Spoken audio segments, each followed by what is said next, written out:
তো আমি ওনার সাথে মানে এতটাই ফ্রি হয়ে গেছি, এতটাই ফ্রি যে মানে ফ্রি ফ্রি হইতে হইতে মানে ওনার সাথে একদম মানে ক্লোজ, সব কিছুতে মানে একদম ক্লোজে চলে গেছে। তো ওনার সাথে আমার একটা সম্পর্কের ভিতরে আমি জড়াই যাই। ওই যে আমার শাশুড়ির মা বললো যে বৌমা তুমি বাহিরে এমন কোনো কিছুই করো না, বাহিরের লোকদের সাথে করার দরকার নেই, তুমি যা করার ঘরের ভিতরেই করবা। তো মানে কি আমি ফুল সাপোর্ট পাইছি। সাপোর্টটা কে দিছে? আমার শাশুড়ি দিছে। তো আমি ওটা মাথায় রাখছি, মাথায় রেখে মানে যা করা যায়। আমার শাশুড়ি তো কখনো কোনো কিছু বলবে না, আর আমার জামাই তো বাহিরে থাকে, উনি তো কখনো কোনো কিছু দেখবে না, আর আমি তো কখনো বলবো না, জানতেও পারবে না। এরকম করে আমাদের দিনগুলো আমরা পার করতেছি। হঠাৎ করে দেখা যায় মানে মানে 2-3 দিন ধরে আমার মাথাটা ভীষণ ঘুরতেছে, কেমন একটা ক্লান্ত, একটা অস্বস্তি বোধ করতেছে আমার শরীরের ভিতরে। তো আমি মাকে বললাম যে মা, আমার না 2-3 দিন ধরে শরীরটা ভালো যাচ্ছে না। সেটা অবশ্য মাও দেখতে পাচ্ছে যে আমি আগে কীরকম ছিলাম, এখন কীরকম হয়েছে, অবশ্য সেটা তো বুঝতে পারে। তো মা বললো তো সমস্যাটা কি? তো আমি বললাম যে মা আমি দেখেন এরকম মানে কি আমার মাথাটা ব্যথা করছে, শরীরটা একদম ঝিমঝিম করতেছে, কোনো কিছু ভালো লাগতেছে না। তাহলে মা বললো কি যে আচ্ছা সমস্যা নাই, তোমাকে নিয়ে আমি ডাক্তারের কাছে যাব। হয়তো বা মানে আবহাওয়া চেঞ্জ হলে মানুষের অনেকটাই শরীর খারাপ করে, মানে উনি আমাকে এরকম করে বুঝিয়ে দিয়েছে। তো অবশ্য মানে 2 দিন হয়ে গেল, তারপর মা আমাকে ডাক্তারের কাছে নিচ্ছে না। তো পরে হঠাৎ করে আমি একদম ভীষণ অসুস্থ হয়ে পড়লাম। পড়ার পরে মা আমাকে নিয়ে গেল ডাক্তারের কাছে। তো আমি যখন ডাক্তারের কাছে যাই তখন ওরা আমাকে মানে আলট্রাসাউন্ড করে, মানে নানান ধরনের মানে এটা ওটা নানান ধরনের করতে আছে। ডাক্তারের কাছে যখন গেছি তখন করার পরে যখন আমার রিপোর্ট বের হয়েছে তখন ডাক্তার বলতেছে আমি নাকি প্রেগনেন্ট। তো এটা তো আকাশ বেগে পড়ার মতো একটা কথা। যদি মানুষ শুনে তো মানুষ কি বলবে? আমার জামাই আজকে 2টা বছর ধরে বাহিরে। তো হঠাৎ করে যেতে আমি প্রেগনেন্ট হই। এখন এই কথাটা আমি আমার বাসুরকে বললাম, এখন তো উনি মেনে নিচ্ছে না। আসসালামু আলাইকুম, আমার নাম উর্মি, দেশের বাড়ি বরিশাল। আমি বরিশাল থেকেই বলছি। আজকে আসছি আপনাদের মাঝে আমার জীবনের কিছু গল্প নিয়ে। অবশ্যই গল্পটা সবাই সম্পূর্ণভাবে দেখবেন। আমি একটা বিবাহিত নারী। আমার বিয়ে হয়েছে আজ 3 বছর। যখন আমার বিয়ের বয়স 1 বছর তখন আমার হাজব্যান্ড বাহিরে চলে যায়। আমি আমার বাবার বাড়ি থেকে শ্বশুর বাড়িতে বেশি থাকি। ওখানে আমার শ্বশুর, শাশুড়ি আর একজন ভাসুর আছে। আমি ওদেরকে নিয়েই থাকি। মাঝে মধ্যে বাবার বাড়িতে বেড়াতে যাই, আবার চলে আসি। মানে আমার শ্বশুর বাড়িতে অনেক থাকতে ভালো লাগে। আমার শাশুড়ি আবার আমাকে অনেক আদর করে, নিজের মেয়ের মতো জানে। তো অবশ্যই এর জন্য আমার শ্বশুর বাড়িটা আমার অনেক ভালো লাগে। আমার জামাই বাইরে থাকে, যখন টাকা পয়সা যখন যাবতীয় যেটা প্রয়োজন হয় তখন সেটা দেয় আমাকে। আর আমার শাশুড়ি আমাকে সবসময় ফুল সাপোর্ট করে। তো এ থেকে আমি অনেক ভালোই ছিলাম সবাইকে নিয়ে। আবার আমার বিয়ের বয়স তো 3 বছর হয়ে গেছে, তো কোনো ছেলে মেয়েও নেই। তো এদেরকে নিয়েই আমার সংসার, এদের সাথেই থাকি আমি। তো দেখা যায় একদিন আমার হঠাৎ করে আমার শাশুড়ি আমাকে বলতেছে যে দেখো বৌমা, তুমি বাহিরে এমন কিছু করো না যাতে মানুষের কানাঘোষা হয়, যাতে মান সম্মান চলে যায়। তুমি যেটা করার সেটা ঘরের ভিতরেই করো। আমি অবশ্য আমার শাশুড়ির এই কথাগুলো শুনে একটু চমকে গেলাম যে আসলে মা কি বলতে যাচ্ছে, যে যেটা বাহিরের লোকের সাথে না করে ঘরে ঘরে করলেই পারো।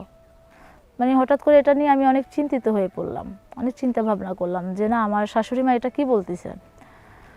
তো দেখা যায় আমরা তো একটা মেয়ে মানুষ, যেহেতু আমার জামাই বাহিরে থাকে, একা থাকাও কিন্তু আমাদের পক্ষে সম্ভব না। আবার আমরা চাইলে পারি না এমন কোনো কাজ নেই। তো চিন্তা করলাম মানে আমার ঘরের ভিতরে কে আছে? আমার শ্বশুর আছে, উনি আমার বাবার মতো। কে আছে? ভাসুর। তো আস্তে আস্তে করে মানে আমরা তো এমনিতেই অনেকটা ফ্রি ছিলাম, সবার সাথে সবাই অনেক হাসি খুশিভাবেই করতাম, কোনো মাইন্ড ছিল না। কিন্তু অতিরিক্ত কোনো কিছু ভালো না। তো আমি ওনার সাথে মানে এতটাই ফ্রি হয়ে গেছি, এতটাই ফ্রি যে মানে ফ্রি হইতে হইতে মানে ওনার সাথে একদম মানে ক্লোজ, সব কিছুতে মানে একদম ক্লোজে চলে গেছে। তো ওনার সাথে আমার একটা সম্পর্কের ভিতরে আমি জড়াই যাই। ওই যে আমার শাশুড়ির মা বললো যে বৌমা তুমি বাহিরে এমন কোনো কিছুই করো না, বাহিরের লোকদের সাথে করার দরকার নেই, তুমি যা করার ঘরের ভিতরেই করবা। তো মানে কি আমি ফুল সাপোর্ট পাইছি। সাপোর্টটা কে দিছে? আমার শাশুড়ি দিছে। তো আমি ওটা মাথায় রাখছি, মাথায় রেখে মানে যা করা যায়। আমার শাশুড়ি তো কখনো কোনো কিছু বলবে না, আর আমার জামাই তো বাহিরে থাকে, উনি তো কখনো কোনো কিছু দেখবে না, আর আমি তো কখনো বলবো না, জানতেও পারবে না। এরকম করে আমাদের দিনগুলো আমরা পার করতেছি।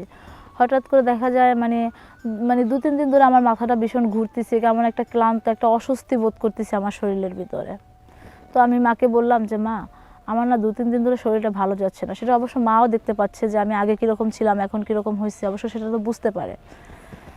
তো মা বললো, তো সমস্যাটা কি? তো আমি বললাম যে মা, আমি দেখেন এরকম মানে কি আমার মাথাটা ব্যথা করছে, শরীরটা একদম ঝিমঝিম করতেছে, কোনো কিছু ভালো লাগতেছে না। তাহলে মা বললো কি যে আচ্ছা সমস্যা নাই, তোমাকে নিয়ে আমি ডাক্তারের কাছে যাব। হয়তো বা মানে আবহাওয়া চেঞ্জ হলে মানুষের অনেকটাই শরীর খারাপ করে, মানে উনি আমাকে এরকম করে বুঝিয়ে দিয়েছে। তো অবশ্য মানে 2 দিন হয়ে গেল, তারপরে মা আমাকে ডাক্তারের কাছে নিচ্ছে না। তো পরে হঠাৎ করে আমি একদম ভীষণ অসুস্থ হয়ে পড়লাম।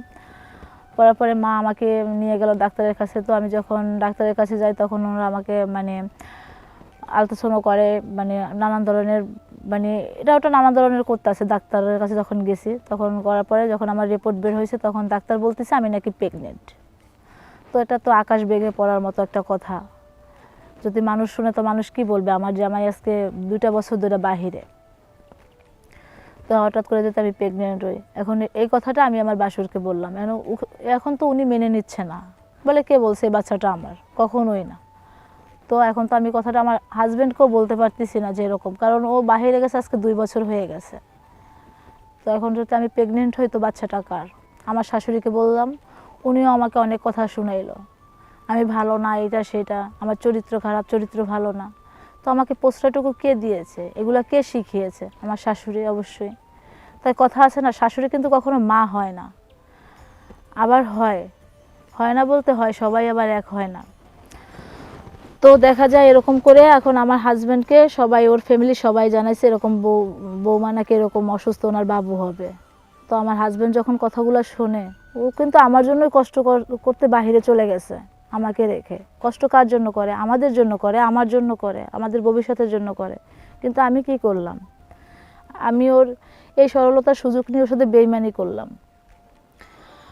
দেখেন কি বলবো, এখন যখন আমি অসুস্থ সবাই জানলো, আমি আমার শাশুড়িকে বললাম যে মা, যেটা হয়েছে ভুল, আপনি এখন যা কিছু করার আপনি করতে পারেন। কিন্তু আমার শাশুড়ি মেনে নিচ্ছে না। তো ভাই, আপনাদের সবার উদ্দেশ্যে বলতেছি, আপু যারা আসো সবাইদের উদ্দেশ্যে বলতেছি যে আপু দেখো, আমি একটা ভুল করে ফেলছি, তোমরা আমার মতো কেউ এরকম করিও না। এই যাদের জামাই প্রবাসে আছে তারা কিন্তু আমাদের জন্যই গেছে, তো আমাদের ধৈর্য ধরা উচিত। তো অবশ্যই যদি কারো আমার ভিডিওটা ভালো লেগে থাকে অবশ্যই পাশে থাকবে। ধন্যবাদ সবাইকে।